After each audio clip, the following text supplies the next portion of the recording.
टोरेक्स के बारे में बात करेंगे। टोरेक्स टैबलेट को टर्की फार्मास्यूटिकल प्राइवेट कंपनी के द्वारा मैन्युफैक्चर किया जाता है और इसमें डेक्स्ट्रोमेथोरेपन, फेनिलफ्रिन, क्लोरफेनेरामाइड डाला हुआ है।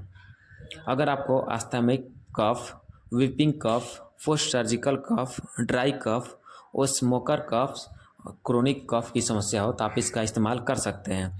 यानी कि आपको खांसी के साथ हांफी हो रहा है, आपको सर्जरी के पहले या बाद में खांसी की समस्या हो गया हो, यानी आपको सूखा खांसी हो गया हो, आप स्मोकिंग की वजह से आपको खांसी हुआ हो या बहुत ही पुराना आपको खांसी हो, तो आप इस टैबलेट का इस्तेमाल कर सकते हैं।